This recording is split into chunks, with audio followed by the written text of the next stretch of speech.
Welcome again for another session of HR for Her. I am super excited. Our guest today is Katie Neeves from Leicestershire, England.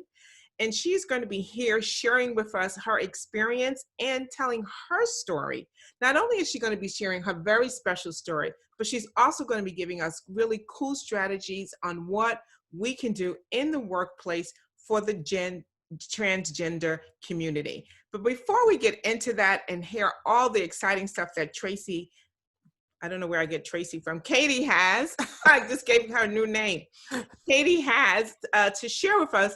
I just want to ask her one question as we ask all our guests. What does gender diversity mean to you? Well, hi, Sable. First of all, thank you very much for having me on. But gender diversity, well, it could mean several things. It could just mean having more women working in a male-dominated workplace or at a higher level, as there's not enough of them.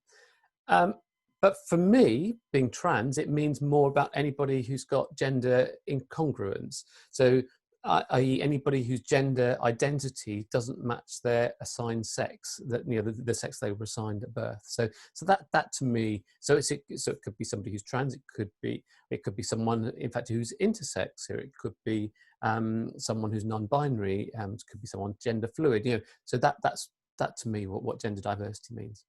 Now, Katie just have laid a bunch of heavy words on. I know you're all scrambling and Googling, like, what did she say? Yeah, she's still speaking English. So I'm going to ask her to define some of these words for us.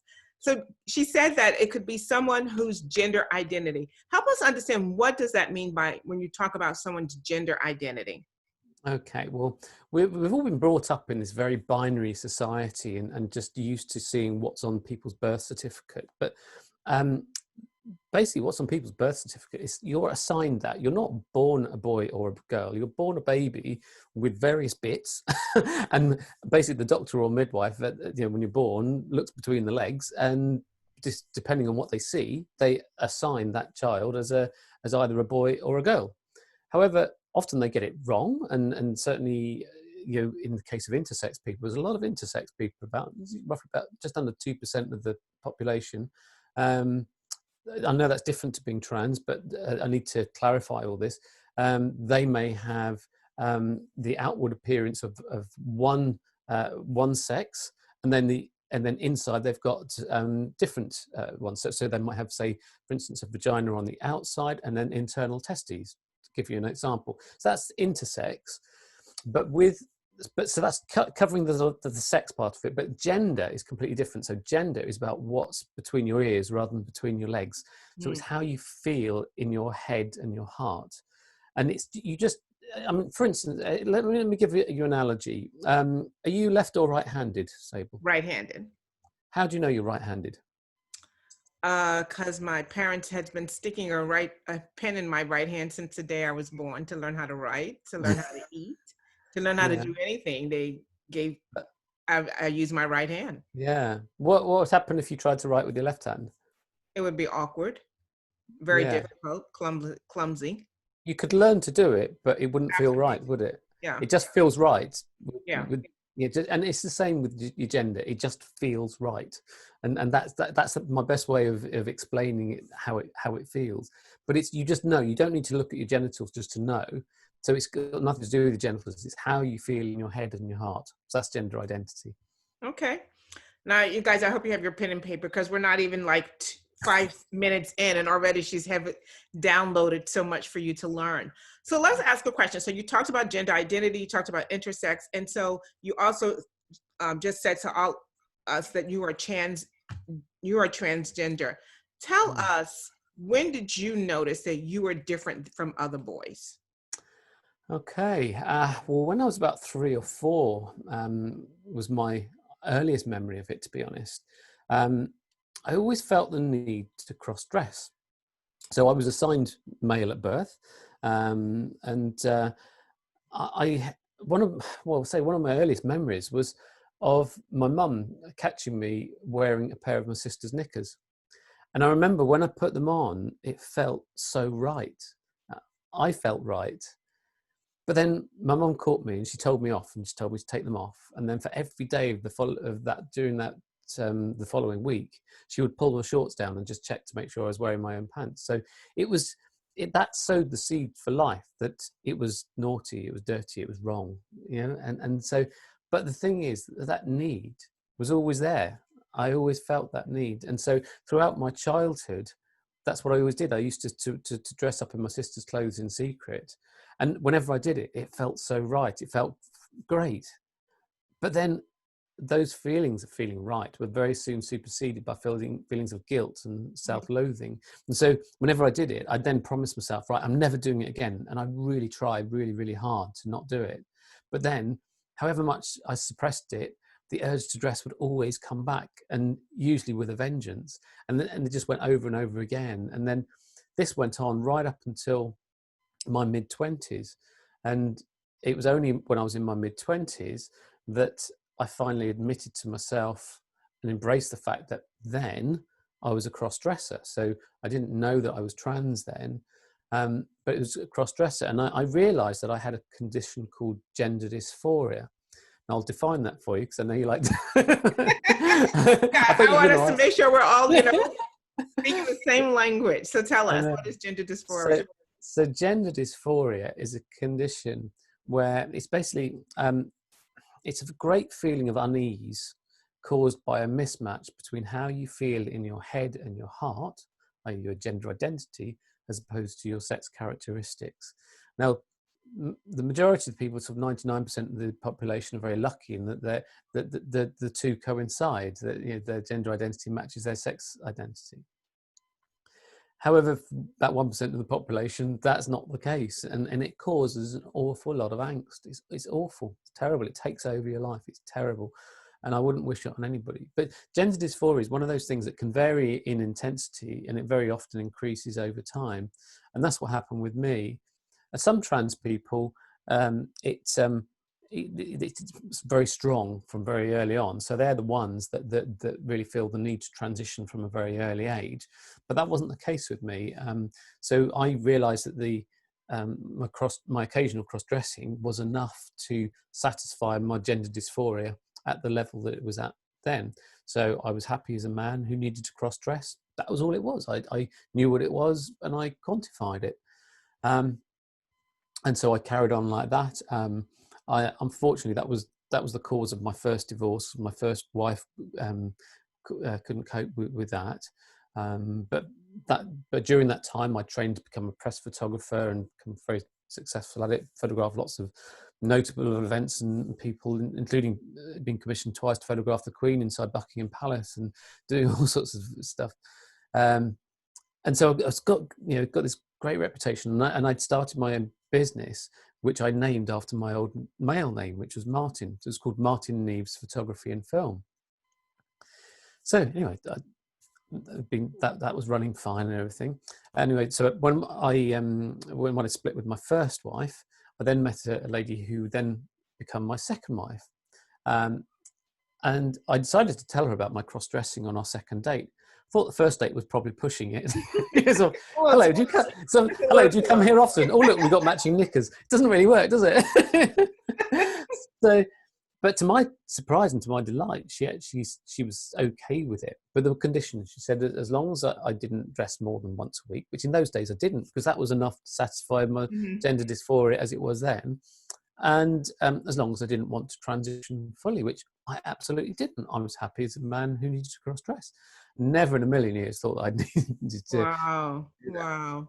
And then what happened was we had a beautiful baby daughter 9 years ago, and then we eventually got around to getting married. It was a long time before I wanted to get married, because the pain of the first divorce I always sort of thought I wouldn't do it.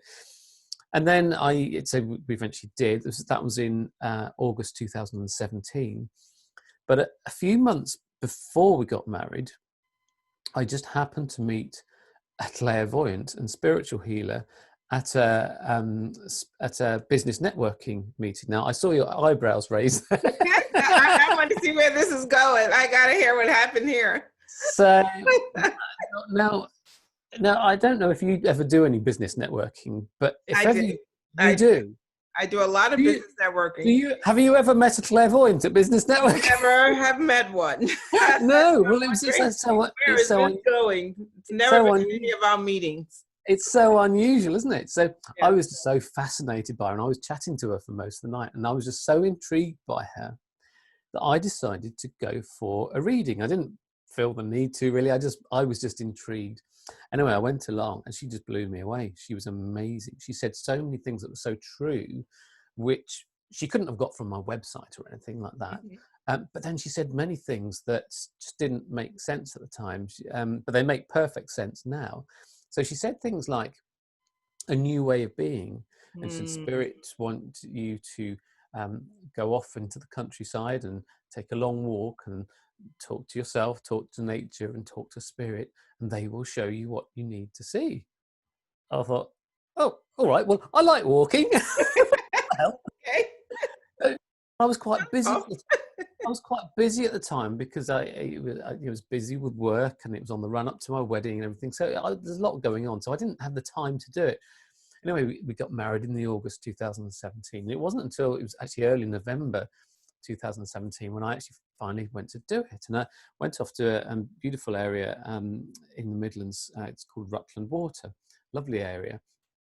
And I worked out this really long route, and I remember it now. It was a beautiful day. It was a blue sky. The sun was shining. It was a cold, crisp, clear day. And I went off with my map and my compass and my walking boots. And I went off at hell of a pace. I was talking to myself, talking to nature, talking to spirit, whoever they were. I thought, well, what the hell? Just go. Following the instructions. I'll just go for it. See what happens. Yeah, and and I remember, I thought if anybody had seen me, they thought I was completely off my trolley. So anyway, I was doing this, and I remember feeling disappointed at the time because I was naively expecting some sort of light bulb moment or some sort of voice to say, "This is what you should be seeing." Now I don't know why, Sable, but that just didn't happen. I can't understand why. I thought perhaps I've done it wrong. Perhaps I should have just sat serenely by the water's edge, looking out to the reservoir. But strangely, I don't know whether it was a coincidence or not, but strangely, it was around the same time that my gender dysphoria increased dramatically. It went through the roof. Now, I don't know whether it was coincidence. I don't know, but it happened. That was about the same time, and I was just in. It was awful. I just felt. I felt terrible at the time. I just didn't know what my gender was at all. It was complete turmoil. So much so that I was even typing into Google, what gender is Martin Neeves? Now, I know that's crazy because the answer could only come from me. It couldn't come from Google or from anyone else. But I was so desperate. But I couldn't tell my wife about this because I didn't want to, stir up a hornet's nest unnecessarily. And I didn't want to, it would lead her to asking me questions which at the time I just didn't have the answer to because I just didn't know what gender it was. Yeah. So I thought I just got to face this on my own and work it out. So I actually did it. First of all, I found a counsellor who had got experience of dealing with people with gender issues. I had some sessions with her, and I wrongly concluded at the time that I was gender fluid. I better define that. You do. So gender fluid. I'm gender fluid. So basically, gender, we're brought up to think of these binary norms, just boy, girl, man, woman, pink, blue. But gender isn't binary; it's a whole. It's a spectrum, and we're all on the spectrum somewhere. Nobody's 100% male or 100% female. We've all got a bit of mix of both in, but some are more than others. But most people whose gender identity matches their sex characteristics have got no need to look to find out exactly where they are on that because they're comfortable with their gender. It's only people like me who weren't comfortable with my gender who look at it more. But non-binary people are more in the middle, so more so roughly in the middle. So don't fall in either camp. But gender fluid people, they can move. They can move over time from one to the other. So that's the best way of describing. So at the time, I thought that I was gender fluid, but I now know why I thought that. It was my fear of admitting to myself that I was a transgender woman that was making me hang on to any bit of masculinity that I had. And by saying that I was gender fluid was a way of hanging on to that bit of masculinity. But You also had a wife at this point. I did. Yeah, and Yeah, so that also makes it a lot more difficult. exactly, You also exactly. gave her a Yeah, promise that you would only dress like a woman, like absolutely, cross A- dress only once a absolutely, week. I absolutely, could absolutely. imagine that all of Oh, that was weighing on you. oh, it was awful. It was terrible. So, so I had that answer to begin with, but I thought, well, I didn't want to just do it just on that one conclusion. So at the same time, I was working through a self-help workbook on how to identify your gender identity. It was actually written by a gender therapist from the States called Dara Hoffman Fox. It's an absolutely brilliant book, a fantastic book. And it's like psychotherapy in a book, really. And it's a self-help workbook. And there's a lot of work to do in it. It took me about 2 months to work my way through it. And by the time I got to about 3/4 of the way through the book, it became obvious that I wasn't gender fluid. I was, in fact, a transgender woman. And then by the time I got to the end of that book, that conclusion hadn't changed. So now I had two conclusions, but they were different. So like, now what am I going to do? So I decided to send a text back to the clairvoyance. Now, she'll explain. She's not just some sort of mystic clairvoyant sitting in a caravan with a crystal ball predicting the lottery numbers. Although that'd be quite handy now with the state of my finances, to be honest. But so if you know of any, let me know. Give you some numbers with that. Exactly, exactly. But no, she's actually a spiritual healer, and she's a spirit. She's a member of the National Federation of Spiritual Healers, which is accredited by the NHS in England. So she's got some credibility there. Anyway, she suggested that I come to her for what she calls a vision quest session, which is a 4-hour interactive process. It's a big old process, and she A bit uses robust. yeah, and she uses techniques such as deep meditation to get me into a really relaxed state and to allow me to get past all my fears and to access my inner truth. And so I did that on the 11th of January 2018. I remember that date very clearly. And it was a very, very emotional session. I cried buckets that day. I really did. Mm. And it's very important to point out, she didn't give me any answers at all during that day. All she did was ask me a series of questions. It was question after question after question after question. Whether she got the questions from spirit, I really don't know. But she just asked me all these questions. But she allowed all the answers to come from me and from my inner truth. And it was that afternoon that I admitted to myself that I am a transgender woman and that I need to change my body. And it was from then, that was really the point that I felt that Martin had stepped back and Katie had Mm. taken over. And I haven't looked back. It's felt so right since. It's absolutely the right thing to do. It really was. So, but of course, the thing is, now I knew my true gender identity. I found that out. What was I going to do with this piece of information? Yeah, that's There's what one, I want to know. there's one thing knowing it. There's another thing doing anything about it. I didn't want to be trans. I didn't want to be trans. I had so much. I had a successful business. I had, had a happy home life with a wife and daughter and everything, and we'd only just got married as well. I had all this on me. I thought, but then could I go back to living how I was before Mm. with this new piece of information eating away at me? And I didn't think that I could.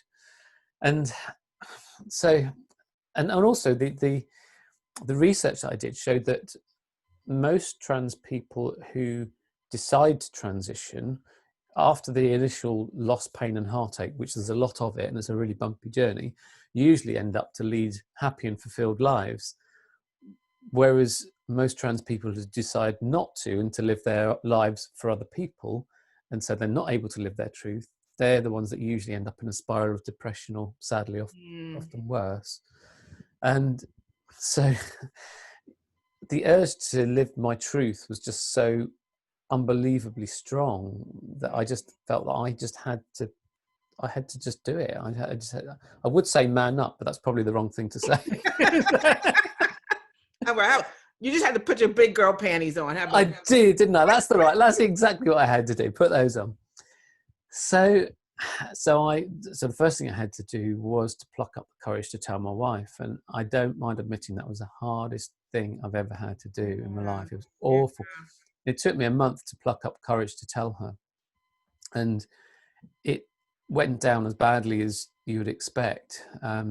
It's important to point out actually that sexuality and gender are completely separate entities, and they're not linked at all. So for instance, with me, I've always been attracted to women, and I still am. So previously I was labelled as a heterosexual man. Now I'm labelled as a lesbian. Well, it feels no different to me. It feels exactly the same to me.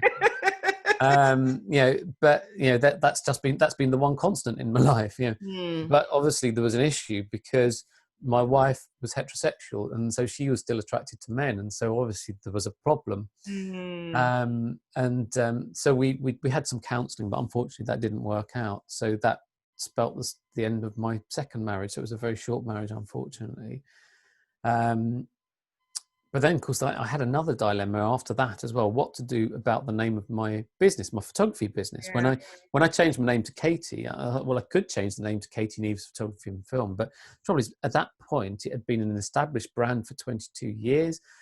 I've got a great reputation. Still actually currently ranked second in the UK on Free Index with reviews and everything, and I just felt that I was well known.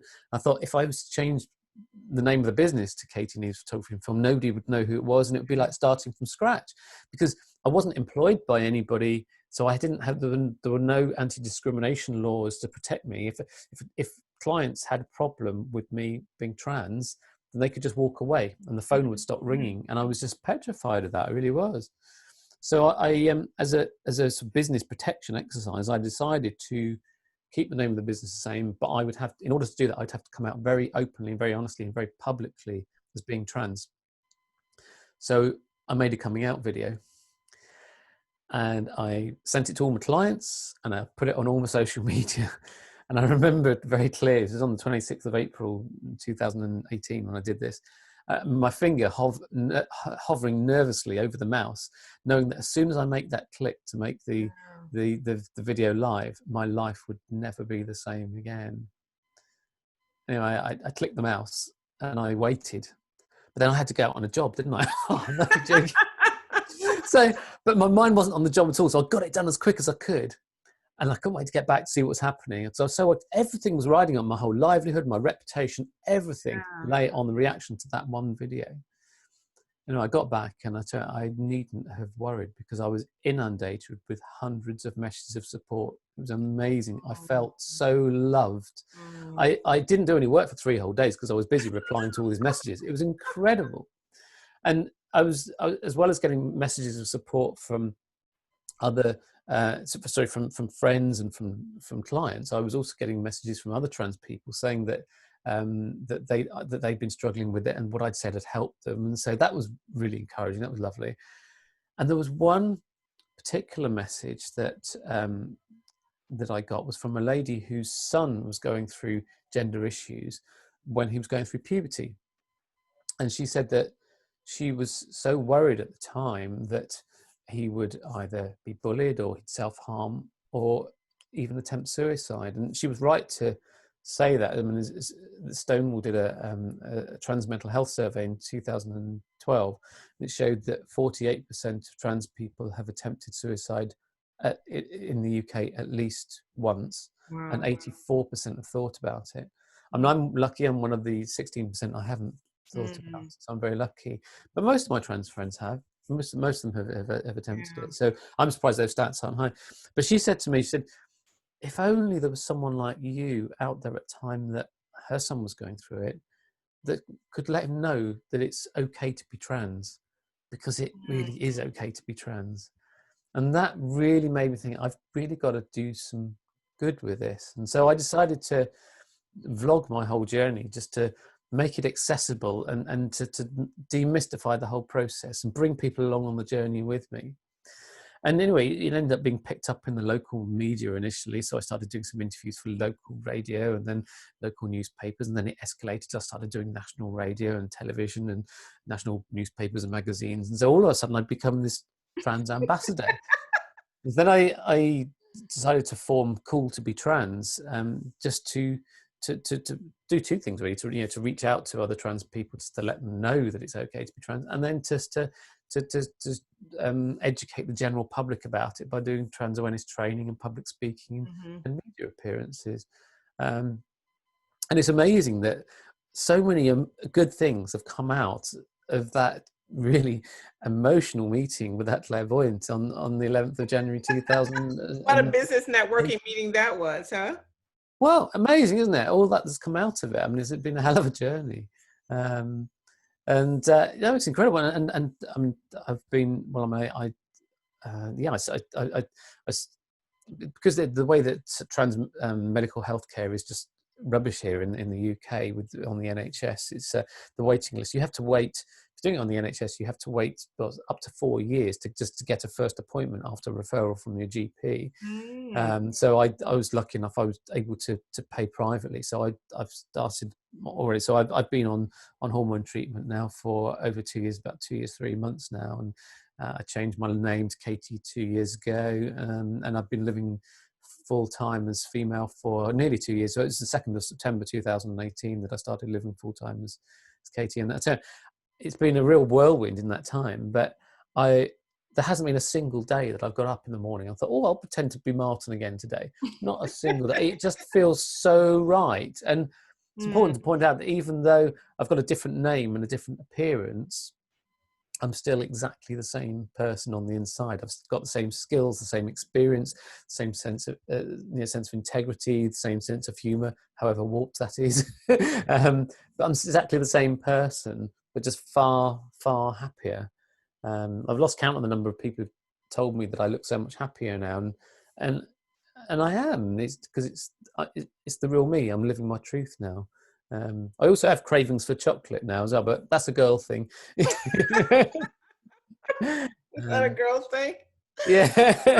Okay. don't, don't you have emergency chocolates, Zabel? I'm a dessert person. Are you? Yeah, and Ah. I keep a bag of miniature chocolates in my house because I'm always watching my weight. I'm just watching it really. That's all I'm doing is just watching it. But Yeah. yes, I do have chocolate throughout the day. I'm not sure if it's a craving or just greed. But I want to say first, thank you so much for being so transparent and sharing your story. I think so many people who are listening, like me, have like 1,001 questions after you share because there's so much. I mean, we hear so much from people who are not transgender about transgender Yeah. life. And so it's great to hear it, as they would say, from the horse's mouth. And hearing your experience and hearing the challenges, the difficulties, the hard decisions that you had to make. Um, you had a beautiful life. And the impact this decision would make to that beautiful life, and the fact that you still feel the happiness that you feel on a daily basis, and not grieving the past, but really transition. I'm really excited for you that you have transitioned into a life that you are extremely happy with, and you're pleased and you're a very happy person. So one of the things, so did you ever change your name of your business? We have to ask that question. Is it still Martin, or did you change it to Katie? No, it's still called Martin Neeves Photography and Film. You can see it up. If you're going to look it up, it's martinneeves.com. You can have a look. It's still there. Well, great, because it's a brand. It's still a Yeah, brand. It's it's still still a brand. And I so know basically, people yeah, would wanted to know that question. so, And so so what's the relationship like with your wife, with your ex-wife? it's been difficult. It's been very difficult.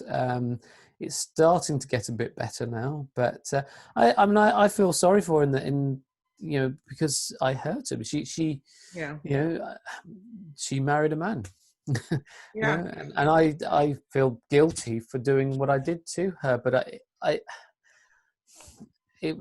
had to live my truth. You only get a chance to live once, and Yeah. it was horrible. It was horrible. It was awful. It really was, and so I do feel guilty for putting her through that. But if I'd have stayed with her, I know that it would have just eaten away at me, and I would have ended up in a spiral of depression, and I wouldn't have been any good for her then. A good husband. Yeah. Would I have not wouldn't have been. been. I think if you're living with someone with depression, that's not good either. So I wouldn't. I'm far happier now, and so I mean, yes, split has been awful. It's been a dreadful time from that point of view. But I think things will get better. They are starting to get better from that point of view. But you know, you've got to be happy in yourself. If you can't be happy in yourself, you can't make other people happy. Yeah, yeah.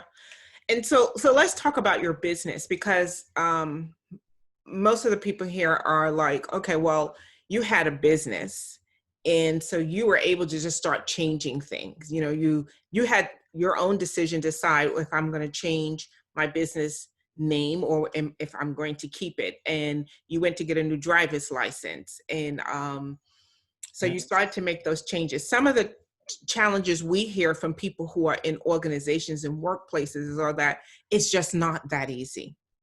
And so what can a workplace do to make the transition that you were able to, I don't want to say enjoy, but, you know, to ease that transition, to make their workplace more inclusive?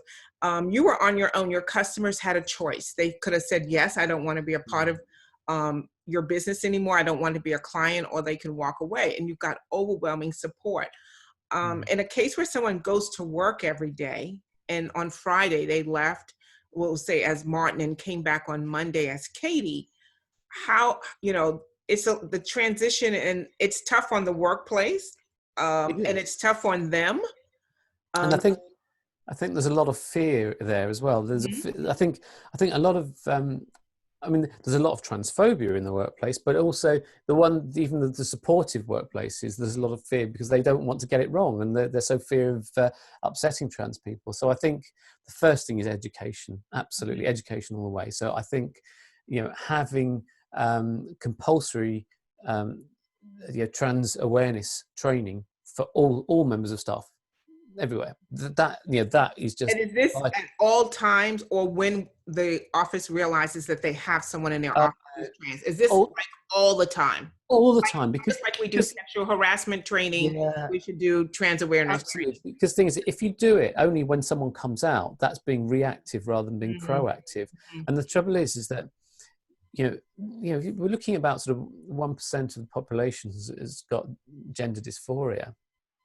No, not all of them are going to come out as being trans, you know, but some of them might not feel they are able to. And if you're in a workplace that doesn't actually promote trans inclusivity, then they're less likely to come out because they're worried about it and they're frightened and they're just going to be miserable. You know, it's going to be awful for them. Whereas if you actually do that training for everybody, so they know that there's a culture of inclusivity within that workplace, then it's going to be so much easier for them to come out because they'll know that all their colleagues get it and they know what it is. So it's much better to be proactive. And I just think that, you know, I mean, I go into lots of organizations where I do my sort of lunch and learn sessions where, you know, it's voluntary for people to come along. They'll come along in their lunchtime, and then they'll be entertained for an hour while I tell them a story and stuff and educate them a little bit. That's fine. It serves a purpose, but the trouble is the people that come along are the people who are already supportive, and it serves a purpose because it furthers their education, but it doesn't actually change the minds of the people who don't get it. Whereas I think when they can hear personal stories like mine, they're much more likely to get it and think, oh yeah, well, what would I do if I was in their position? And so I think education is absolutely vital. So I think that's the first thing that employers have got to do. And then there's lots of other practical things like having gender neutral bathrooms, because it's crazy. I want to hear like what, because you mentioned the word trans inclusive workplace. So gender give us some other ideas of what does a trans inclusive workplace look like. Okay, because the thing is, I mean, having gendered bathrooms in you know, I mean, I don't know what it's like in the US. Is it still mainly gendered bathrooms in the US now? It is, yeah, and that's still how it is mainly over here as well. It's just how it's been. Not even just for trans people; it's also for non-binary people who also need who also need gender-neutral bathrooms. Exactly. I've got lots of non-binary friends, and they just tell me they don't feel right going in the gents. They don't feel right going in the ladies. Well, you know, where do they go? They don't want to use disabled loos because they don't want to stop someone's disabled from using it. Yeah. So that's so I'm using English terms here like loos, aren't I? Sorry. Okay, we get it. We'll find that. We'll just put that in our dictionaries as well. I was trying to the restroom, the bathroom, the toilet. I know. I'm trying to sort of do that. Yeah. yeah, so but the thing is, we've all got gender neutral bathrooms at home, so why not have them in the workplace? As long as they've got floor to ceiling doors and they're just a complete separate room, what's the issue? You know, it's not a problem. I mean, I've been very lucky. I've never had any issues using female bathrooms, but a lot of it, I think, I mean, I'm very lucky in. I think a lot of it's down to looks, and I'm very lucky. I mean, okay, yes, there's a mismatch between how I look and how I sound. I know I've still got a deep voice, so you know I tend not to talk too much when I'm in the loo. But Hey, pass me something. yeah, I know. Yeah, so I do try a little bit more with my voice in those situations. But yeah, but a lot of there's been a lot of attacks, you know, both verbal and physical attacks on trans people in bathrooms, and it's yeah, it's a cause of a lot of anxiety for trans people. So I think just having gender neutral bathrooms really does help a lot. So that's another thing. I think having a zero tolerance policy against trans discrimination in the workplace is vital, and it's got to be supported right from top management. It's got to, if it's from the top, it'll come down. It can't be started at the bottom. You know, it's got to be shown from the top, and then it shows that they're serious. And what is it like zero tolerance discrimination? Well, I think it's just showing that if a case of transphobia has been, you know, brought up, if there's been a complaint, then you know they go straight into disciplinary proceedings, and just to show that it, you know, it won't stand for it in the workplace. This is not a place that accepts that. So I think that's how they've got to be. Things like name badges, using preferred names, and also pronouns. You know, having pronouns. You know, she, her, he, him, they, them. I think for all staff, not just for the trans staff or non-binary staff, for all staff, because then it just becomes the norm that people just say that, and then that's fine. You just say what people want, how people want to be described, and it's just not a big deal, really. They just get used to seeing that in their email signature and on name badges, and that's it. And also, some people, you know, they might want to be called their new name before they've actually had a chance to change their name officially, you know, by default. You know, so that's you know, they should be allowed to do it, because that, you know, they do things in their own time. You know, in transition, it's a gradual process, and you can't rush these things. You have to do it in the time and the pace that's right for you. I was trying to think what else we can have. Have a transition plan in place as well, because for when rather than I've heard from so many HR people that have said that they've had a trans employee come out to them, and then they've gone, oh, I won't swear because but they have sworn. But they go, oh no, they said, oh no, they said, and they just. They didn't know how to, and there was like this look of panic on their face, and they just didn't know what to do. How much better is it to have a policy in place for when an employee comes out as trans? Okay, this is how we help them. We help them through it this way. This is what we put in place, and it's there, ready. Yeah, that's the forward some thing. of the things that we have done with some of our clients is actually, you know, within their handbook has created a policy on how to work with and address people. Your staff, you know, during that transition period. And like you said, it's always great to be proactive on something like that. Yeah, and there's often a very difficult period where between when they've actually come out before they actually start living full time. And I had quite a long time. For me, it's funny. I was always going to come out start living full time in September 2018. Tell us what those differences are between coming out and living full time. Okay, well, living full time as female, just all, you know, living and dressing all the time as female. Coming out was when I just announced that I was just that this is what I was going to be doing. This is when I put my coming out video out. I initially was going to come out and do my coming out video just a few weeks before living full time, and just do it quite quickly. But I did a straw poll of quite a few of my trans friends, and pretty much unanimously they said, no, do it sooner rather than later. Just give people a chance to get their heads around it. So I did, and that's why I came out as early as the 26th of April. But it meant there was quite a few months in between.